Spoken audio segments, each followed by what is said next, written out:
Hello, আমি doctor মহুয়া ভট্টাচার্য। আমার practice গত ২৪ বছর ধরে। আমি চাঁদনি চক মেট্রো স্টেশন ৫ নম্বর গেটের কাছে ৩৫ নম্বর সিআর এভিনিউতে প্র্যাকটিস করি। আমি হোলিস্টিক ট্রিটমেন্ট করি। এই হোলিস্টিক ট্রিটমেন্ট হচ্ছে আমি আমার কাছে যখন আপনারা কেউ আসেন, তাদের তো কোনো অ্যান্টিবায়োটিক বা কোনো ইনফেকশানে কোনো একটা ওষুধ দিতেই হয়। কিন্তু তারপরেতে যদি কোনো মানুষের সবসময়তে গলা বুক জ্বালা করে, সবসময়তে ঠান্ডা লাগে, তারা তো আর সবসময় ওষুধ খাবে না।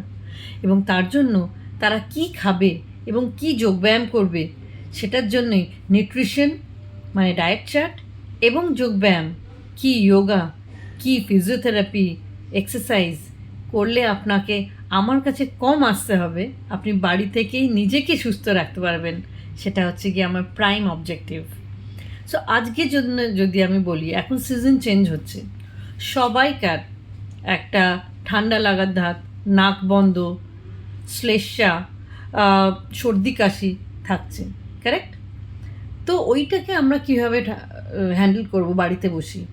তো তার জন্য একটা যদি একটা সিম্পল একটা জিনিস হয়, সেটা হচ্ছে গিয়ে আপনার নর্মাল জলের মধ্যে যদি নর্মাল সোডিয়াম ক্লোরাইড মানে যে নুন আপনারা খান, টাটা সল্ট, সেটাই যদি মিশিয়ে দেন ১ চামচ, সেটার উপরতে যদি নাক নিয়ে গিয়ে তোয়ালে দিয়ে মুখটা ঢেকে রাখেন, তার জন্য একটা বিশাল একটা উপকারী হয়। সেটাতে আপনার সবচেয়ে আগে আপনার এই সোডিয়াম ক্লোরাইড নাকের মধ্যে যখন নিঃশ্বাস দিয়ে নিচ্ছেন, সেটা লাংসে যাচ্ছে। আপনার লাংস থেকে শুরু করে নাকের একদম শুরু, এই স্টার্টিং থেকে শুরু করে পুরো লাংস, আপনার গলা, প্রত্যেকটা কোষ, ওটাকে নর্মাল সোডিয়াম ক্লোরাইড জলের, ফুটন্ত জলের ভাপে সমস্ত কিছু ক্লিন হচ্ছে। এতে সবচেয়ে আগে আপনার যে শ্লেষ্মাগুলো জমে আছে, সর্দিগুলো জমে আছে, কিছুতেই বেরোচ্ছে না, ওটা নরম হবে এবং গলে ওটা বেরোনোর সাহায্য হবে।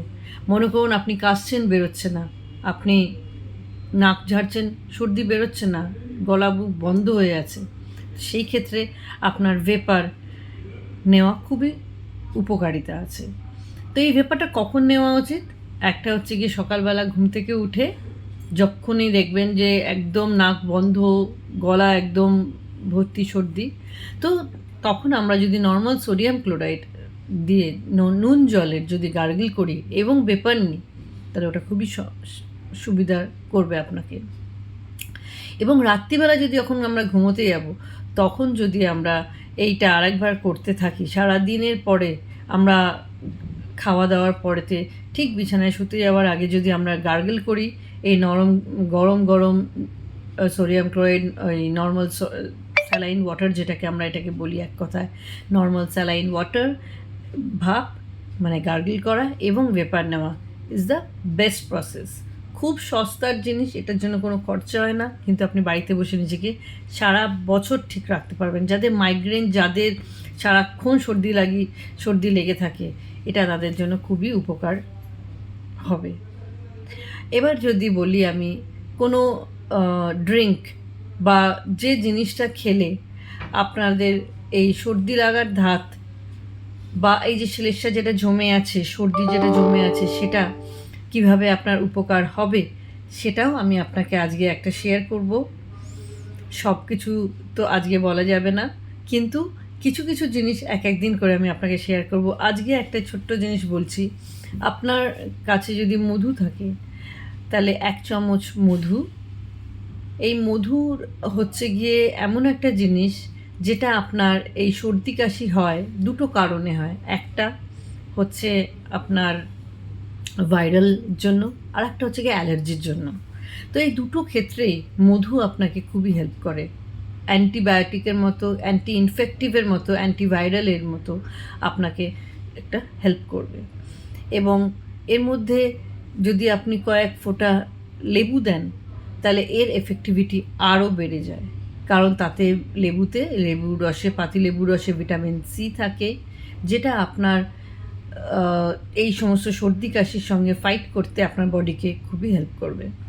এবং তার সঙ্গে আরও একটা জিনিস আপনারা যোগ করতে পারেন, আদার যদি পাউডার থাকে, তাহলে পাউডার 1/4 চামচ, বা যদি আদার রস দেন, তাহলে 1 চামচ, ছোটো চামচের 1 চামচ আপনারা আদার রস দিতে পারেন। এবং তার সঙ্গে সঙ্গে যদি আপনারা যদি পেপার মানে গোলমরিচের যদি গুঁড়ো যদি এক চিমটি যদি গোলমরিচের গুঁড়ো ওই চামচের মধ্যে দিতে পারেন, এবং সেটাও আপনি দিনে 2বার মানে ঘুম থেকে উঠে এবং রাত্রিবেলা ঘুমোতে যাওয়ার সময় যদি এরকম 1 চামচ করে খান, তাহলে আপনার যে কোনো শ্লেষ্মা যেটা আপনার আটকে আছে সেটাতে অনেক সুবিধা হবে। এটা যদি ড্রিঙ্ক বানাতে চান, তাহলে এটা একই জিনিস আপনি 1 কাপ জলে এটা দিয়ে গরম করে আপনি দুবেলা খেতে পারেন। আজকে এই পর্যন্তই, আপনাদের সঙ্গে আবার মিট করব। Thank you. আজকে এই পর্যন্ত আমি রাখলাম। আমার নাম মহুয়া ভট্টাচার্য। বাই। সবাই ভালো থাকবেন।